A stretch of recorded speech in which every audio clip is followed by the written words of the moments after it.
وكلوا مما رزقكم الله حلالا طيبا واتقوا الله الذي أنتم به مؤمنون. Bismillahirrahmanirrahim, wa salatu wa salam ala rasulillah. Nous sommes toujours donc dans la sagesse des versets qu'on retire de l'alimentation. Toujours le verset 61 de Surat al-Baqarah. Et terminons avec les lentilles.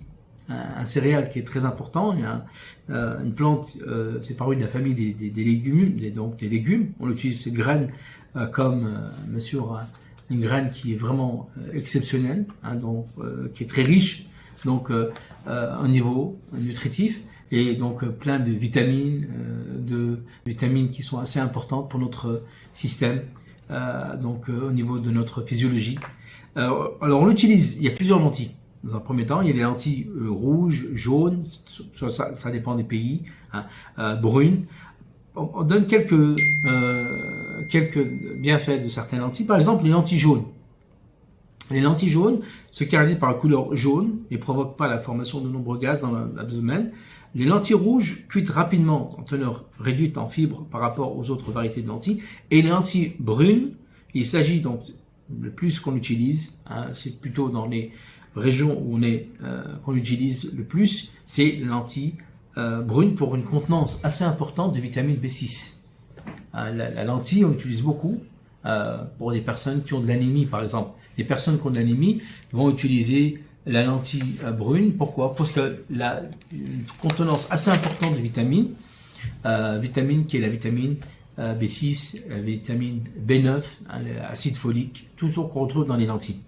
Alors, la sagesse qu'on retire, ou les bienfaits qu'on retire de ce verset dans Surat al-Baqarah à travers les lentilles, c'est renforce l'immunité du corps. Renforce l'immunité du corps et protège contre certaines maladies telles que la grippe, infection surtout en hiver.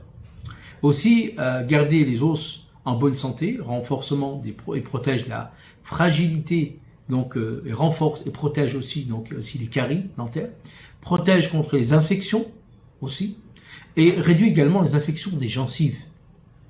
Protège le cœur des maladies qui peuvent affecter et prévient des crises cardiaques et accidents vasculaires, et aussi, que peu de gens connaissent, l'accident cérébraux. C'est pour ça qu'on peut utiliser dans un rééquilibrage alimentaire, pour les personnes qui ont des problèmes, que ce soit accidents vasculaires, ou accidents cérébraux, ou accidents cardiaques, on peut mettre dans le programme de rééquilibrage alimentaire, on peut mettre bien sûr la lentille. Notre imam Ibn Qayyim en a parlé dans son livre de la médecine prophétique, et il dit que bien sûr qu'elle est très importante. Faire attention, elle peut constiper.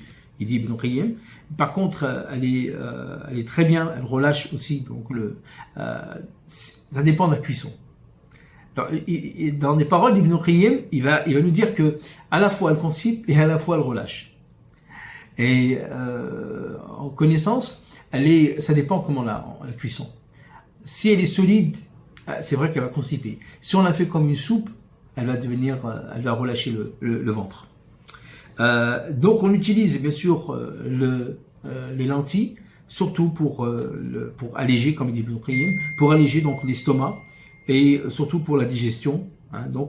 Et aussi donc pour utiliser pour les problèmes de foie. Ils utilisaient auparavant, ils faisaient des soupes de lentilles pour les problèmes de foie. On utilise aujourd'hui beaucoup plus les soupes de lentilles pour les problèmes de fer, manque de fer, ou plutôt de l'anémie.